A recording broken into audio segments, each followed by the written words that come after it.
T20 World Cup 2024 special, and now today we will witness the fourth match of this World Cup 2024 और ये चौथा मुकाबला उसकी importance इस वजह से बिकॉज एक्शन में तो श्रीलंका और साउथ अफ्रीका होगी, यानी a different group than Pakistan, मगर फोकस ज़्यादा इस वजह से होगा because this would be the first official match being played at the New York stadium. और जाहिर सी बात है, देखना पड़ेगा किस तरह विकेट है, क्या परफॉर्म करिए, क्या किस तरह ये वेन्यू अनफोल्ड होगा। सो यस, बात करेंगे इस मैच के हवाले से, और भी होगी बहुत सारी डिस्कशन। मैं हूं सवेरा पाशा और मेरे साथ मौजूद है हाफिज मोहम्मद इमरान। और बिल्कुल सवेरा, जैसे आपने कहा कि इसकी अहमियत इसलिए है इस मैच की कि ये न्यूयॉर्क स्टेडियम में खेला जा रहा है, जहां पर फिर उसके बाद पाकिस्तान ने भी अपने मैचेस खेलने हैं। और हमारे लिए अहमियत इसलिए, वैसे तो वर्ल्ड कप का मैच है तो अहमियत तो होगी ही। और ये चीज़ें इसलिए भी अपनी जगह पर मौजूद हैं क्योंकि स्टेडियम की बड़ी गुफ्तगू भी रही है, बड़ी रिपोर्ट्स इसके ऊपर आई हैं, और इस लिहाज से भी अहम है कि एक बड़ा मैच भी होगा।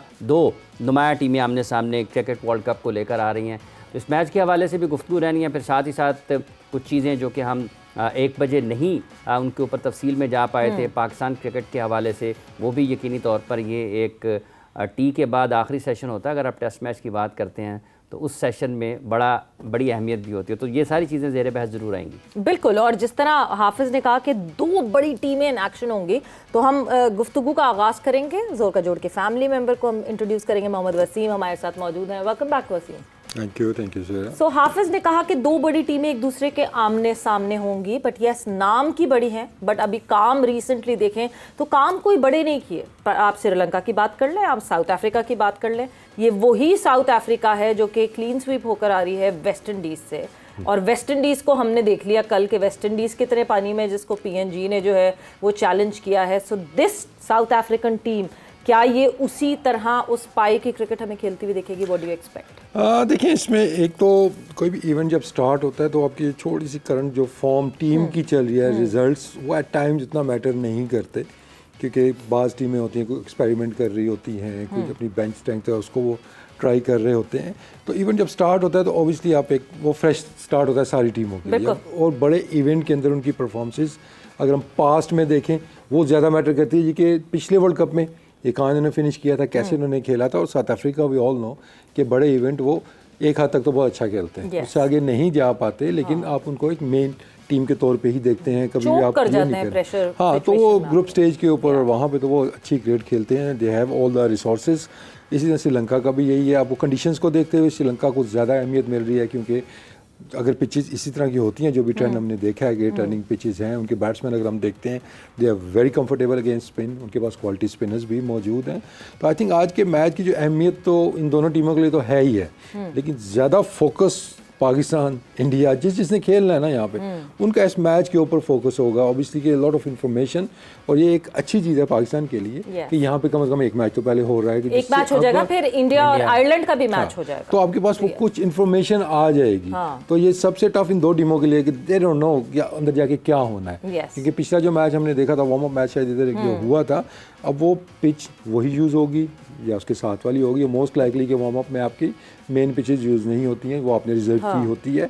लेकिन ये तो खैर अब बिल्कुल ही नया स्टेडियम है, इस पे क्या रिजर्व है खाली स्क्वायर पे। हाँ, तो अगर उसी पिच पे होता है तो थोड़ा बहुत इन्फॉर्मेशन है आपके पास, लेकिन अगर नई पिच पे होता तो मोस्ट लाइकली यही है कि ड्रॉप इन पिच है तो एक जैसा ही बिहेवियर उनका होगा, क्योंकि उनको सेटल इन होने में थोड़ा सा टाइम लगता है। तो आई थिंक इन्फॉर्मेशन पाकिस्तान के लिए अच्छी चीज़ है कि हमारे पास काफ़ी डेटा इकट्ठा हो जाएगा, एटलीस्ट के 3 मैचों का हो जाएगा। ये इस पिच पे आपको आसानी होगी प्लेइंग 11 बनाने में, आपको स्ट्रैटेजी बनाने में आसानी होगी। तो आज सब नज़रें जुड़ी होंगी, जिनके मैचेस यहाँ पे हैं उनकी ज़्यादा नज़रें जुड़ी हुई होंगी, और एनालिस्ट हो गए, कोचेज़ हो गए। आज काफ़ी बिजी टाइम उनका गुजरेगा। तो टॉस आपके ख्याल में फिर ऐसे वेन्यूज़ के ऊपर जहाँ पर किसी को कुछ पता नहीं है बड़ी अहमियत रखेगा, क्योंकि हो सकता है कि जो टीम टॉस जीते वो आसानी से जाएगी, हम बॉलिंग की तरफ जाते हैं। देखिए, एक तो डिपेंड करता है अपनी स्ट्रेंथ के ऊपर, ठीक है। जब आप अनश्योर हो तो then definitely you go for your strength. कि अगर आप पहली बैटिंग ही आपकी स्ट्रेंथ है और आपको नहीं पता कि इस पिच के ऊपर क्या होना है, लेकिन लेटली हमने ये देखा है कि T20 क्रिकेट में पहले होता था कि पहले जो बैटिंग करता था ज़्यादा वही जीतता था, लेकिन अगर आप पिछले चंद सालों में देखते हैं वो टर्न हो गया, शिफ्ट हो गया है कि teams are more comfortable chasing down the targets. तो आजकल का ट्रेंड देखते मुझे यही लग रहा है कि जो भी टॉस जीतेगा शायद वो पहले बॉलिंग करने जाए, कि हम लेट्स सी कि टारगेट क्या सेट होता है, क्योंकि पहली बैटिंग का जो एक चैलेंज आता है एज अ कोच, जब मतलब मैंने भी काम किया है या जितने भी हैं, कि what is a good target. वहाँ आपको मुश्किल आती है कि इस पिच पे हमने कितना टारगेट सेट करना है। ऑब्वियसली जब आप चेज़ करें आपके सामने एक पैटर्न आ जाता है जी, जितने रन हमने करने हैं और इस तरीके से हमने खेलना। तो ये थोड़ा सा होता है कोचेज़ के लिए हेडेक या कैप्टन्स के लिए भी। लेकिन आई थिंक पाकिस्तान की भी अगर हम देखते हैं जो स्ट्रेंथ थोड़ी चेज़ वाली हमारी बेहतर हुई है, तो आई थिंक वो भी अपनी उससे करेंगे। तो आज भी मुझे लग रहा है कि जो भी टॉस जीतेगा शायद वो पहले बॉलिंग करने ही जाएगा यहाँ पे। अब इस पे फिर क्वेश्चन वो आई एम श्योर कि आपका आएगा कि बाद में ज़्यादा टर्न होना शुरू हो जाए, वो या अप एंड डाउन पिच के अंदर ज़्यादा आ जाए। एक डिफरेंस हो सकता है, मतलब looking at both the teams, दोनों टीम बिल्कुल ही मुझे लगता है कंट्रास्ट में है। You talk about Sri Lanka, Sri Lanka would be more dependent on their bowling and their spin bowlers. South Africa would be more dependent on their batting.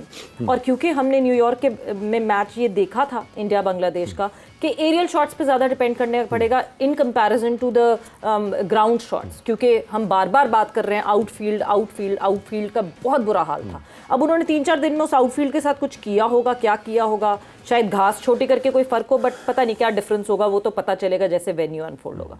But south Africa अगर toss जीतता है, should they go in for bat first and put as much runs as they can और श्रीलंका को challenge करें जैसे India ने किया था। इंडिया ने टॉस जीत के खुद को चैलेंज करके पहले बैटिंग चूज की थी। देखिए प्रैक्टिस मैच में तो आप वो चीज़ें करते हैं कि आप अपने कंफर्ट से बाहर निकलते हैं कि हम ये करके देख लें, क्योंकि दूसरा काम तो हमने करना ही करना है, चेज़ वाला तो हमने करना ही करना है। आई डोंट सी कि इंडिया आगे वाले आने वाले मैचेस में वो प्रेफर करेंगे पहले बैटिंग करना। Most likely they will go for the Chase के तो उसमें उन्होंने शायद वो किया हो। लेकिन अगर साउथ अफ्रीका की टीम की अगर आप बात करती हैं तो आई थिंक बॉलिंग तगड़ी बॉलिंग है साउथ अफ्रीका की। स्पिनर्स भी उनके पास क्वालिटी है। लेटली इतनी अच्छी फॉर्म हमें नहीं नजर आई। शम्सी की स्ट्रगल PSL में भी आए थे, उन्होंने स्ट्रगल किया है, लेकिन ओवरऑल वी ऑल नो कि इज़ अ मैच विनर। वो 4-5 विकेट लेने की उनके अंदर सलाहियत मौजूद है। महाराज की उनकी फॉर्म अच्छी लगी हुई है, केशव महाराज की। और पेस में अगर देखते हैं तो मेजर डिफरेंस दो टीमों में आपको नजर जाएगा ना, वो पेस का नजर आना है कि नोकिया है 150 आ गया, रबाडा है 140+ वो करता है। उसके बाद खुद से उनके पास जॉनसन है। तो क्वालिटी बॉलिंग तो उनके पास मौजूद है। अब इन पिचेस के ऊपर क्या पेस सूट करेगी बैट्समैनों को या पेस जाएगी बॉलर्स के हक में, दैट्स द क्वेश्चन। कि ऐसी पिचेस के ऊपर सम टाइम जो होता है पेस बैट्समैन के फेवर में जाती है, आपको मिक्सअप चीज़ें करनी पड़ती हैं इसके अंदर। लेकिन श्रीलंका की भी अगर हम बॉलिंग देखते हैं तो बॉलिंग उतना ठीक है, असरंगा है उनके पास, क्वालिटी स्पिनर्स हैं उनके पास, लेकिन पेस में अगर हम देखते हैं तो शायद एज मिलता है यहाँ पे साउथ अफ्रीका को। क्योंकि अगर आप ओवरऑल दोनों की टीमों का कंपैरिजन करेंगे तो श्रीलंका के बैट्समैन जहाँ आपको बहुत कंफर्टेबल नज़र आ रहे हैं अगेंस्ट स्पिन, वही बैट्समैन आपके अगेंस्ट हाई पेस वो स्ट्रगल करते हुए भी आ रहे हैं। तो ये ऑपोजिट जो मैचअप्स बन रहे हैं, तो ऑब्वियसली ये बहुत सी चीज़ें हमें देखने को मिलेंगी। तो आई थिंक टॉस जीत के अब अगेन अब पिच कैसी नज़र आ रही है, ठीक है ना। एक तो होता है ना कि आप जाते हैं एनालिस्ट और अपने डेटा के ऊपर, लेकिन आप जाते हैं ग्राउंड का एक वेन्यू है जी, इसके इतने रन्स बनते हैं, पिच का बिहेवियर ऐसे होता है। लेकिन एट टाइम्स आप पिच के ऊपर जाते हैं तो वो पिच आपको डिफरेंट घास आ गया, उसके ऊपर मतलब घास रख दिया है या बिल्कुल शेव कर दिया या पिच की लुक ही डिफरेंट हो गई है, तो वहाँ पर भी डेटा वो चीज़ें साइड पे हो जाती हैं। फिर ज़्यादा आप अपने नॉलेज के ऊपर जाते हैं, कैप्टन कोचेज जो भी डिसाइड करते हैं। तो आई थिंक दैट्स इंपॉर्टेंट।